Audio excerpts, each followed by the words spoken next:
धर्म की राह पर जब हम चलते हैं,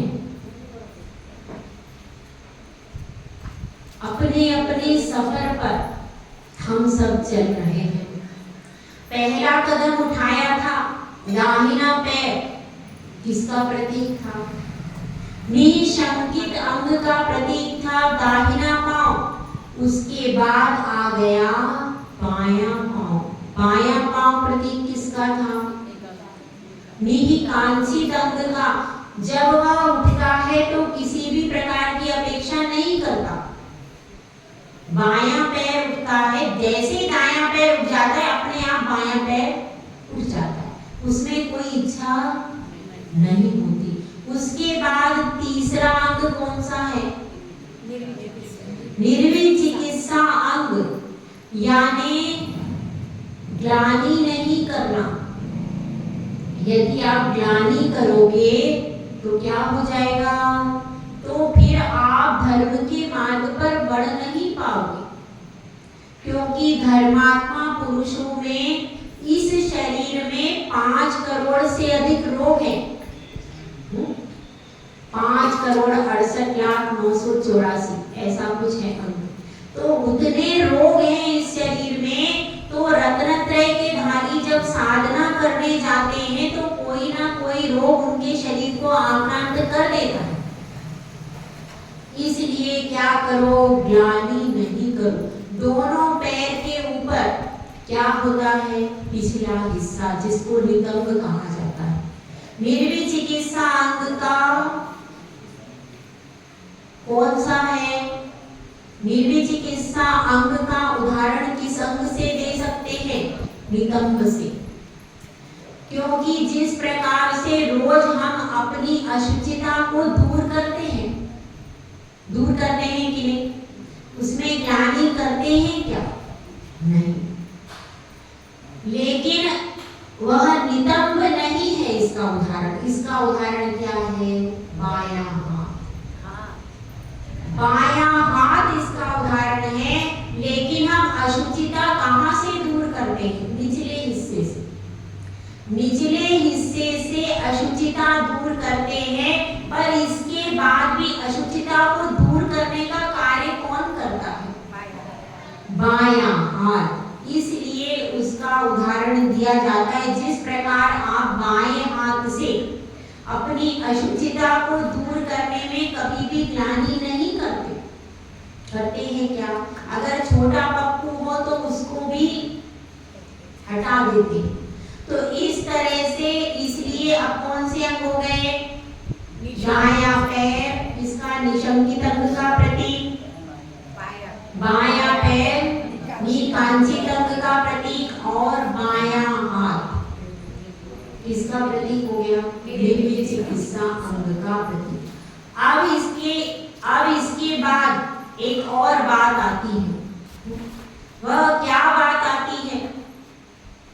कि इस लोक में तरह तरह से धर्म के नाम लेकर के बहुत सारी चीजें चल रही हैं कि नहीं?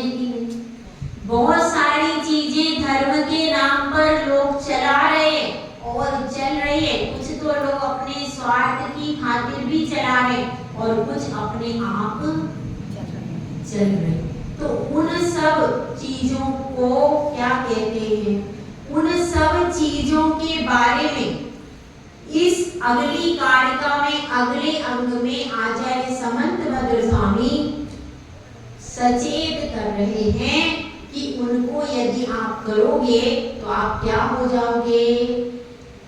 मूढ़ दृष्टि। तो इसलिए अगला अंग का नाम क्या है? अमूढ़ दृष्टि। ठीक है, अमूढ़ दृष्टि अंग है, यानी आपको विवेक को जागृत रखना है। कहीं भी कुछ भी, कहीं भी जाकर के नमस्कार करना, कहीं भी जाकर के अपने आप को समर्पित करना, ऐसा नहीं हो सकता है। इसके लिए सम्यक दृष्टि की बात यहाँ पर चल रही है। वह जो भी कार्य करेगा उसके लिए उसने जिसको आराध्य माना है, वह उनके वीतरागी प्रभु को आराध्य माना है, तो जिंदगी भर वीतरागी प्रभु का ही बनकर के वह रहेगा। इसलिए यहाँ पर बता रहे हैं गाथा नंबर अपनी 14। कापथे पति दुखानां कापथेस्तेप्य सम्मतिः असंप्रक्तिरनुकीर्ति रघुणा दृष्टिरुच्यते। कापथे, कापथे का अर्थ क्या है? मिथ्या पथ में, मिथ्या मार्ग में।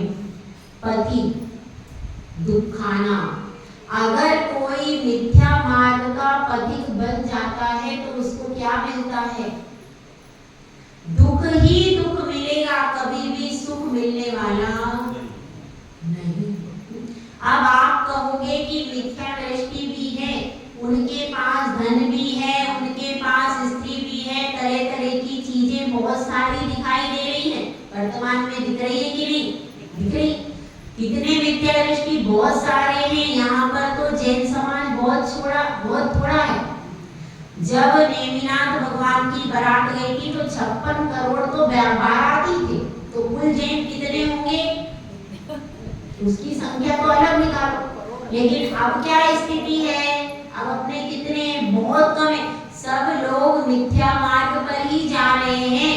तो आचार्य परमेष्ठी यहाँ पर कहते हैं कि वो मिथ्या मार्ग में आज जरूर लग रहा है, उनको पूर्व के पुण्य से आज सुख मिला है, लेकिन भविष्य में इस मिथ्या मार्ग का पोषण करने के कारण बहुत ज्यादा दुख मिलने वाला है।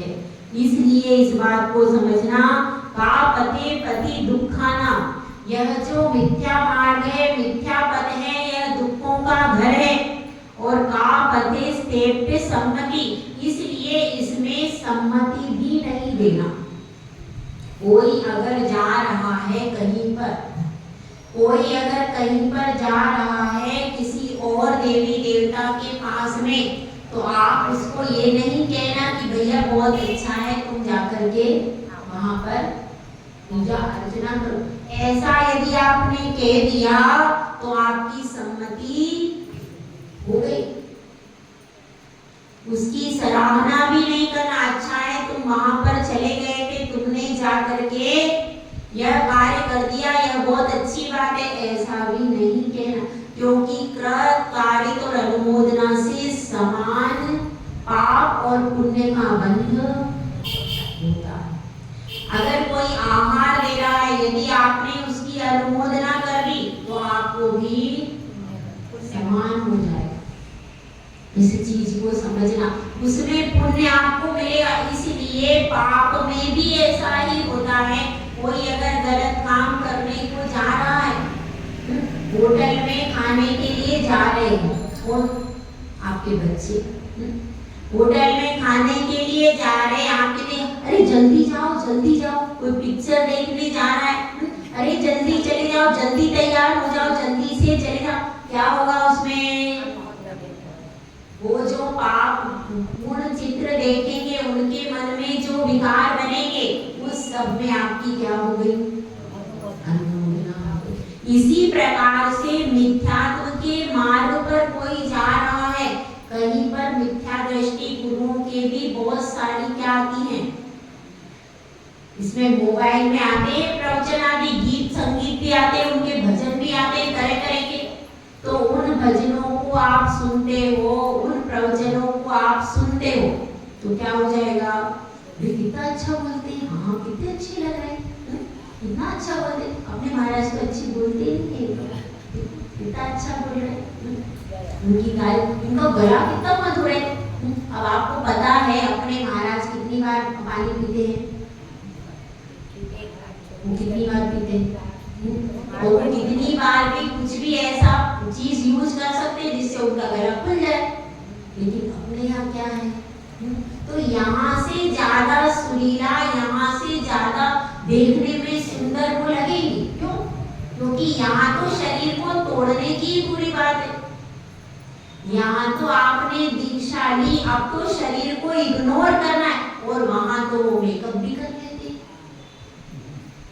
उनके यहाँ सब कुछ चलता, तो वो ज्यादा सुंदर दिखते, तो उनके सौंदर्य को देख करके और उनकी भावभंगिमा, उनके भजनों की मधुरता को देख करके क्या हो जाता है, नए लोग प्रभावित हो जाते हैं और उसको देखते रहते हैं। अब उसको देखने से क्या हो गया, आपका क्या बहुत अच्छा लगता है, बहुत अच्छा लगता है, तो यह प्रशंसा चालू हो गई।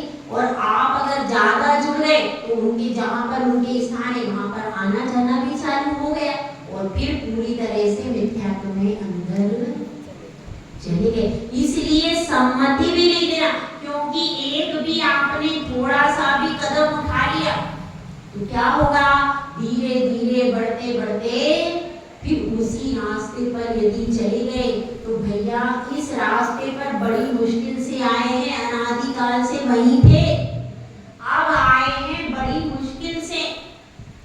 अब यदि एक भी कदम उधर चला गया तो वापस लौटना संभव नहीं होगा। इसलिए समझाना चाहिए, यहाँ पर समझा रहे हैं कि वहां पर सम्मति भी नहीं देना, बिल्कुल मौन रह जाना, लेकिन सम्मति भी नहीं देना। क्या कहते हैं, असंप्रति रनुकीर्ति रमूढ़ा दृष्टि रुच्यते। अमूढ़ दृष्टि किसको कहते हैं, क्या कहते हैं, वचन से भी प्रशंसा नहीं करना और काया से भी नहीं करना, मन वचन काय तीनों से दिखाए ना। असंप्रति रनुकीर्ति, इसका मतलब क्या है, मुख से उनकी प्रशंसा नहीं करना वचनों के द्वारा, और काया से भी वहां पर नहीं जाना। ये तीनों चीजें जिसके पास होती है, कौन कौन सी, ना मन से सम्मति देता है, ना मन से कहीं इन्वॉल्व होता है, ना काया ना शरीर से उन स्थानों पर जाता है, और ना वचन से उनकी प्रशंसा करता है। ऐसे उनके मंदिर भी हो सकते हैं, उनके मठ हो सकते हैं, उनके और भी स्थान हो सकते हैं तरह तरह के, तो उन स्थानों पर न मन से, न वचन से, न काय से किसी भी प्रकार से प्रशंसा नहीं करता है, न स्वयं जाता है, न अन्यों को जाने की प्रेरणा भी जब नहीं देता है तो कौन सा अंग होता है, अमूढ़ दृष्टि अंग होता है। एक बार पुनः इसको समझ लें, वैसे तो आप लोग पिछले साल शमसागर महाराज जी बता चुके हैं ना सभी, फिर भी समझ लो कि अमूढ़ दृष्टि का अर्थ क्या है, मन से, वचन से, काय से किसी भी प्रकार से मिथ्यात्व के स्थान है, उनके मिथ्या देव, मिथ्या शास्त्र, मिथ्या गुरु आदि जो है, उनके मानने वाले जितने भी अनायतन हैं, उनमें कभी भी प्रशंसा नहीं करना और उनके स्थान पर आना जाना भी नहीं है। मन वचन काय से उनसे अलिप्त रहना, मौन रहना, ये क्या है, अमूढ़ दृष्टि। तो इस प्रकार से हमें क्या समझ में आया, हमारे भी कहीं कहीं वचनों से तो हो जाता है, काया से भी देखने के लिए जाते हुए, अच्छा बनाया मंदिर, बहुत अच्छा बनाया उनका, उधर बना है, हाँ बहुत अच्छा, देखने को जाते हैं, देखने के लिए जाए। हम तो दर्शनीय स्थल की तौर पे, आप वहाँ दर्शनीय स्थल के तौर पे जा रहे हो, आपके बच्चे अगर वहाँ पर उनका मन थोड़ा चलायमान हो गया तो वह फिर क्या हुआ, बाद में दोबारा आने लगे, तो इसलिए ऐसे स्थलों पर अंदर भी प्रवेश नहीं करना चाहिए, काया से भी नहीं जाना चाहिए।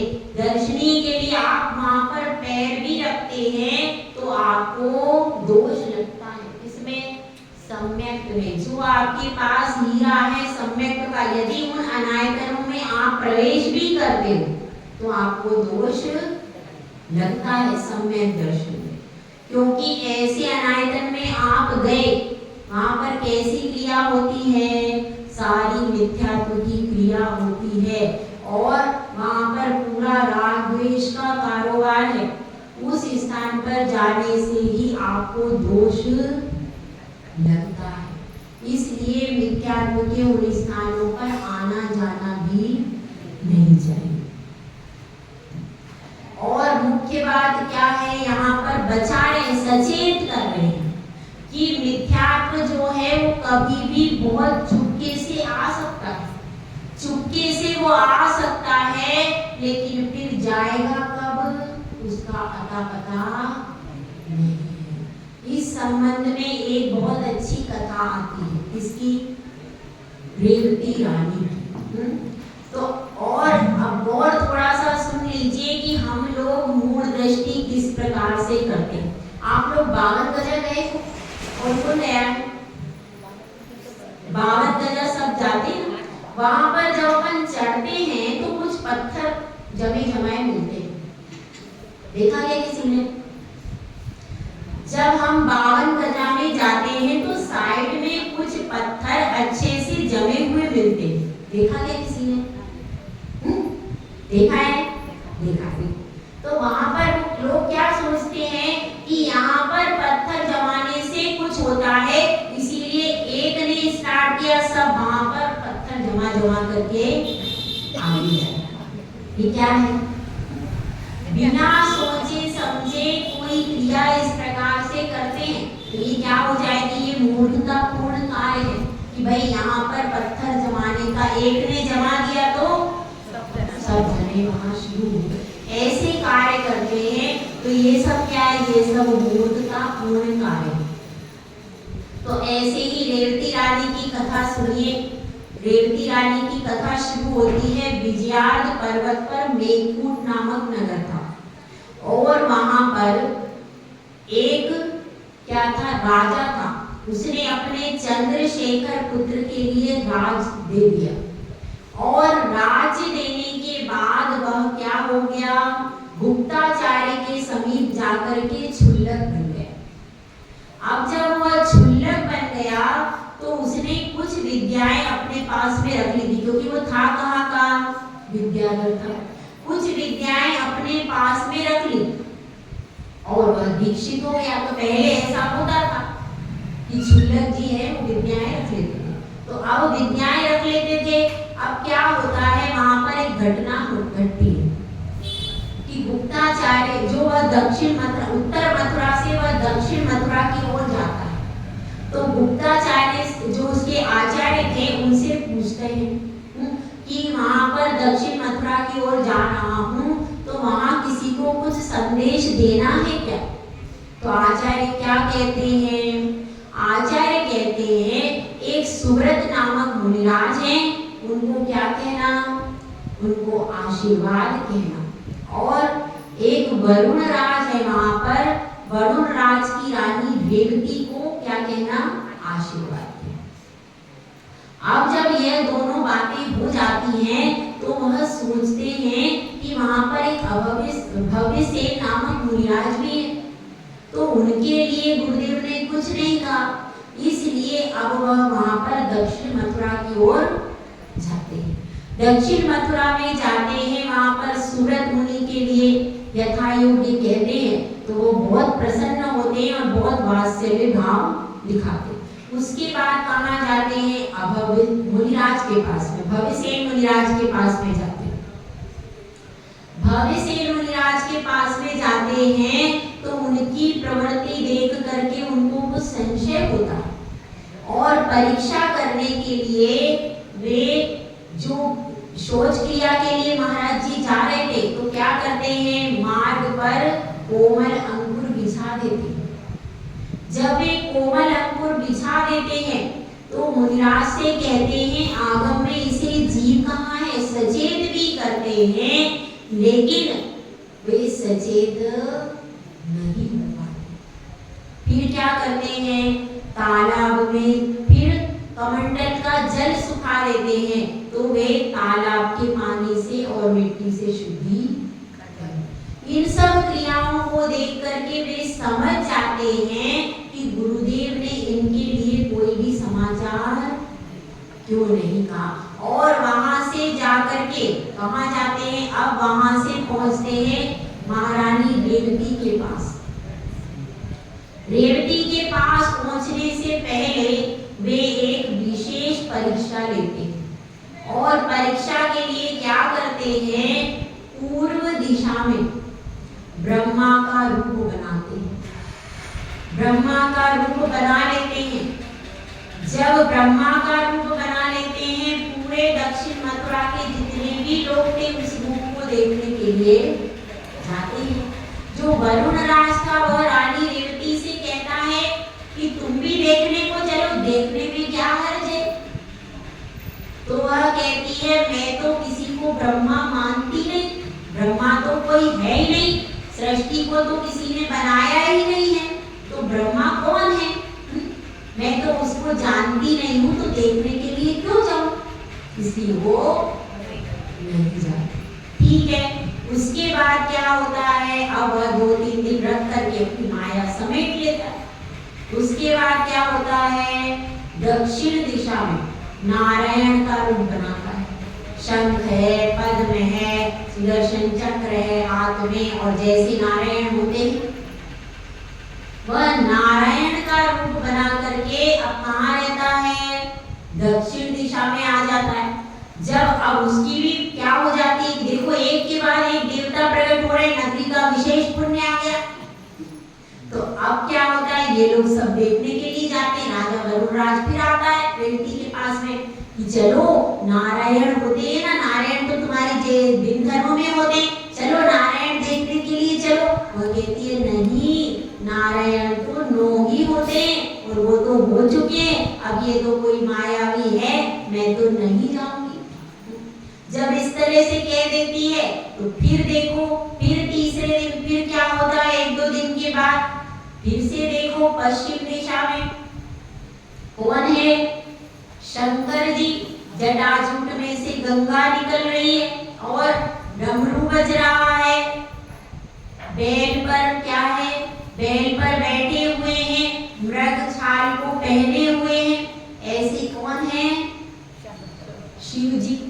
तो शिव जी का रूप देखने के लिए बहुत सारी जनता चली जाती है। तो क्या कहते हैं, रुद्र। तो अब इस पर वह कहती है रुद्र 11 हो चुके, रुद्र तो 11 हो चुके हैं और यह तो कोई मायावी है, मैं तो देखने को नहीं जाऊंगी। और अब भी वो देखने को नहीं जाती है। अब क्या होता है, अब नया ही माया जाल करता है। कौन सी दिशा में, उत्तर दिशा में। उत्तर दिशा में साक्षात समोसरण जैसा बना लेता है, कमल आदि बनाकर सिंहासन, और स्वयं उसमें वीतरागी भगवान बनकर के बैठ जाता है। पूरी समोसरण की जैसी सभा होती है, सब कुछ होता है। अब वरुण राज रेवती के पास में आता है, देखो कोई बात नहीं, तुम पहले नहीं गई, कोई बात नहीं, अब तो जैसे वीतरागी भगवान है उनका समोसरण आया, तो अब तो वीतरागी भगवान के चरणों में जाने में तो कोई तुम्हें दोष नहीं लगेगा, तो अब तो चलो। तो रेवती कहती है कि तीर्थंकर 24 होते हैं, 25 होते नहीं, कितने होते भाई, कुछ लोग 25 मानते, मानने वाले होते, 25वां तीर्थंकर पंचम काल में कोई नहीं होगा, 24 ही होते हैं। और 24 हो चुके हैं, महावीर भगवान हो चुके हैं तीर्थंकर, अब कोई तीर्थंकर होने वाला नहीं है, इसलिए मैं तो उसको देखने को नहीं चाहती। सब लोग बहुत कहते, वरुण राज कहता कैसी है, जब वीतरागी भगवान का समोसरण आया तब तो इसको जाना चाहिए था, मगर फिर भी नहीं गई। अब सब उसको क्या करते हैं, कहते, पर फिर भी वो जाने को तैयार नहीं, अब भी नहीं जाती। जब ये चारों परीक्षाएं उसकी फेल हो जाती है, इसकी उस क्षुल्लक परीक्षा ले रहा था, परीक्षा में फेल हो गया, वो 4 प्रकार से वो आई नहीं, उसने कहा मैं क्या करूं। तो अब वह क्या करता है, जहां पर रेवती रानी का महल था उसके ही आगे जो गलियारा था उसमें कैसे बन के पड़ जाता है, रुग्ण अवस्था में क्षुल्लक बन करके वहीं पर क्या करता है, लेट जाता। तो अब रानी देखती है कि अरे ये तो क्षुल्लक जी हैं, कितने कैसे अस्वस्थ हो गए हैं, इनका उपचार करना चाहिए। और वो वहां से लेकर के आती है और फिर उनके लिए आहार चर्या कराती है। तो क्षुल्लक जी क्या कर देते हैं, पूरा वमन कर देते हैं। जब वमन कर देते हैं तो कहती है हाय हाय मेरे पाप कर्म का उदय कि मैंने विरुद्ध आहार दिया, महाराज जी को क्या हो गई, उल्टी हो गई। इतना वो समझती है, बहुत दुखी होती है। तब वह क्षुल्लक जी समझ जाते हैं और अपनी माया को दूर करके फिर उसको कहते हैं कि गुप्ताचार्य जी ने आपके लिए आशीर्वाद। ऐसे क्षुल्लक यहाँ पे आ जाए तो यहाँ पे कोई नहीं दिखेगा, सब देखने के लिए बाहर चले जाएंगे। तो इसलिए देखो ऐसा होता है अमूढ़ दृष्टि कि किसी भी प्रकार से बाहर यदि झांकियां लगती हैं, किसकी लगती है, लगती है कि नहीं, सुंदर सुंदर झांकियां देखने को जाते हैं कि नहीं, जाते तो है, निकलती है तो कहीं यहीं से निकल रही और ढोल बाजे से तो बाहर तो निकल ही सकते, जा ही सकते हैं। अपना अपना सब सोच लो कि हम कितने पानी में हैं, इस चीज को समझ लो। तो यही बात यहाँ पर चल रही है कि कभी भी किसी भी प्रकार से अपने राजा के भी कहने पर वो चलायमान बिल्कुल भी नहीं, ना मन से उसने प्रशंसा की, ना वचन से की, ना काया से की। और जब उसने देखा कि क्षुल्लक जी है बीमार, तब उनकी सेवा के लिए गई होगी, वरना नहीं। ऐसी दृढ़ता अगर अपने में है क्या, इसीलिए क्या, इसीलिए उन महाराज ने उसको विशेष आशीर्वाद किया। क्यों, वो कौन थी, रानी थी, गृहस्थ थी, घर की त्यागी थोड़ी थी, कौन थी, लेकिन सम्यक दर्शन में दृढ़ता होने के कारण उसकी क्या हुई, प्रशंसा हुई। तो हम भी अगर चाहते हैं कि एक रत्न है उसको संभाल के रखना है, उस रत्न को यदि संभाल के रखना है तो फिर मूर्खताओं से बचाना पड़ेगा। अब इस अंग में कौन सा प्रतीक आता है इस अंग का, हाँ बताइए, चलिए आपने पढ़ा, बताइए बिल्कुल। हाँ, अमूढ़ दृष्टि अंग में इसका उदाहरण क्या होगा, शरीर के अंगों के आधार पर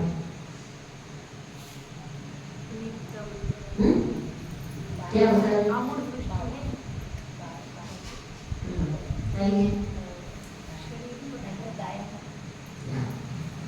पीठ,